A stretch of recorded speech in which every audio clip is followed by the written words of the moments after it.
আসসালামু আলাইকুম। হ্যালো সবাইকে, welcome back to my new video. আজকের ভিডিওতে আমি আপনাদের সঙ্গে শেয়ার করব খুবই সহজ এবং সুস্বাদু পারফেক্ট মুড়িঘণ্ট রেসিপি। অনেকেরই অভিযোগ থাকে মুড়িঘণ্ট রান্না করলে মাছের মাথা থেকে এবং মুগ ডাল থেকে কাঁচা গন্ধ আসে, যার কারণে মুড়িঘণ্ট খেতে ভালো লাগে না। আজকের আমার এই রেসিপি ফলো করে যদি আপনারা মুড়িঘণ্ট রান্না করেন তাহলে এই সব সমস্যা থেকে মুক্তি পাবেন। স্কিপ না করে ফুল ভিডিওটি দেখার অনুরোধ রইল, কারণ আমি ভিডিওর মাঝখানে অনেক টিপস অ্যান্ড ট্রিক্স শেয়ার করব। এই টিপস অ্যান্ড ট্রিক্সগুলো যদি আপনারা ফলো করে রান্নাটা করেন তাহলে আপনার মুড়িঘণ্ট রান্নাও হবে একদম পারফেক্ট। মুড়িঘণ্ট রান্না করার জন্য আমি এখানে 1.5 কাপ মুগ ডাল ব্যবহার করেছি। আর আমি প্রথমেই ডালগুলোকে শুকনো অবস্থায় ভেজে নিয়েছি।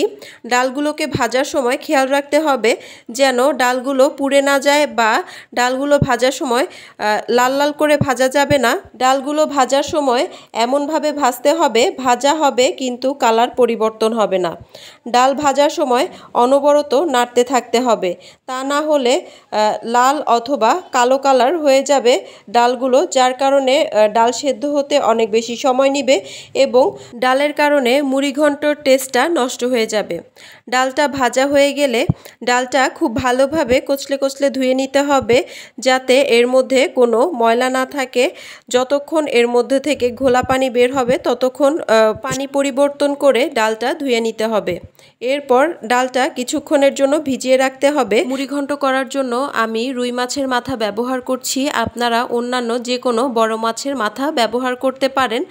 আমি এখানে 2টা মাথা নিয়েছি। আপনাদের মাছের মাথার সাইজ যদি আরও বড় হয় তাহলে একটা মাথা দিয়েও করতে পারেন। ভাজার সুবিধার্থে আমি মাছের মাথা দুটোকে মাঝখান থেকে কেটে নিয়েছি, এতে করে খুব সহজেই ভাজা হয়ে যাবে আর ভিতরে কোনো কাঁচা গন্ধ থাকবে না। মাছের মাথাগুলো ভাজার জন্য আমি মাছের মাথা খুব ভালোভাবে ধুয়ে তারপর পানি ঝরিয়ে নিয়েছি। এরপর এর মধ্যে হলুদের গুঁড়া, মরিচের গুঁড়া আর স্বাদমতো লবণ দিয়ে মেখে নিয়েছি। এরপর তেল গরম করে তেলের মধ্যে মাথাগুলো দিয়ে ভেজে নিয়েছি। আমি মুড়িঘণ্ট রান্না করার জন্য আর মাছ ভাজার জন্য যতটুকু তেল লাগবে সম্পূর্ণ তেলটা একবারে দিয়ে দিয়েছি। মাথাগুলো ভাজা হয়ে গেলে তুলে নিতে হবে। এরপর এই তেলের মধ্যেই দিয়ে দিতে হবে এলাচ, দারচিনি, লবঙ্গ আর তেজপাতা। এই মশলাগুলোকে একটু ভেজে নিতে হবে। যখন দেখবেন এর মধ্যে থেকে একটা সুঘ্রাণ বেরিয়ে এসেছে তখন এর মধ্যে দিয়ে দিতে হবে পেঁয়াজ কুচি। পেঁয়াজটাকে ভেজে নিতে হবে কিছুক্ষণ। যখন পেঁয়াজটা নরম হয়ে আসবে আর হালকা কালারটাও চেঞ্জ হয়ে যাবে তখন এর মধ্যে দিয়ে দিতে হবে আদা রসুনের পেস্ট। আদা রসুনের পেস্টটাকে কিছুক্ষণ তেলে ভেজে নিতে হবে যাতে এর কাঁচা গন্ধটা চলে যায়। এরপর এর মধ্যে দিয়ে দিতে হবে হলুদের গুঁড়া, ধনিয়ার গুঁড়া, জিরার গুঁড়া, আর আমি এখানে মরিচের গুঁড়ার পরিবর্তে ব্যবহার করেছি শুকনা মরিচ বাটা। এতে করে রান্নার টেস্ট আরও বেশি ভালো হবে। আপনারা চাইলে এখানে শুকনা মরিচের গুঁড়াটাও ব্যবহার করতে পারেন। এরপর সব কিছুকে খুব ভালোভাবে নেড়েচেড়ে মিশিয়ে একটু কষিয়ে নিতে হবে সামান্য একটু পানি দিয়ে, যাতে মশলাটা পুড়ে না যায়।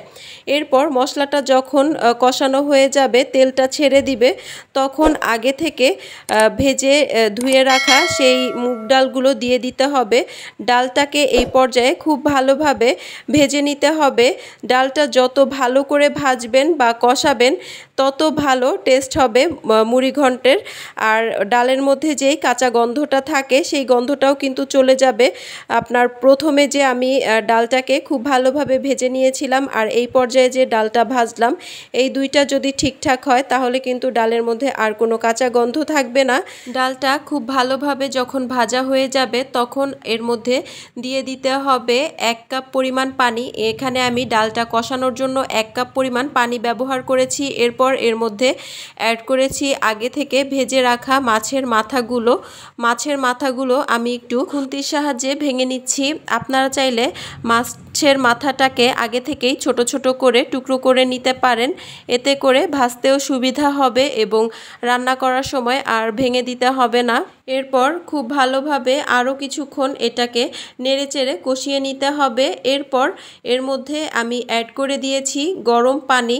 আপনারা এখানে অবশ্যই গরম পানি ব্যবহার করবেন, এতে করে মুড়িঘণ্টের টেস্ট অনেকটাই ভালো হয়। আর যদি ঠান্ডা পানি ব্যবহার করেন সেই ক্ষেত্রে কিন্তু কিছুটা পানসে লাগতে পারে। আমি এখানে 1.5 কাপ মুগ ডালের জন্য 7 কাপ পানি ব্যবহার করেছি। আপনারা যেই পরিমাণ ডাল নেবেন সেই অনুযায়ী এখানে পানি অ্যাড করবেন। এরপর আমি সব কিছুকে খুব ভালোভাবে নেড়েচেড়ে মিশিয়ে নিয়েছি। এরপর ঢাকনা দিয়ে কিছুক্ষণ এভাবেই রান্না করে নিয়েছি। আর কিছুক্ষণ পর পর ঢাকনাটা তুলে একটু নেড়েচেড়ে দিতে হবে যাতে তলায় লেগে না যায়। পানি থাকলেও কিন্তু তলায় লেগে যেতে পারে, তাই সাবধানতা অবলম্বন করতে হবে। কিছুক্ষণ পর পর একটু নেড়ে দিতে হবে আর ঢাকনা দিয়ে রান্না করতে হবে। যখন দেখবেন পানিটা অনেকটাই শুকিয়ে গেছে আর ডালটাও প্রপারলি সেদ্ধ হয়ে গিয়েছে, তেলটা উপরে ভেসে উঠেছে, তখন বুঝতে হবে রান্না হয়ে গেছে।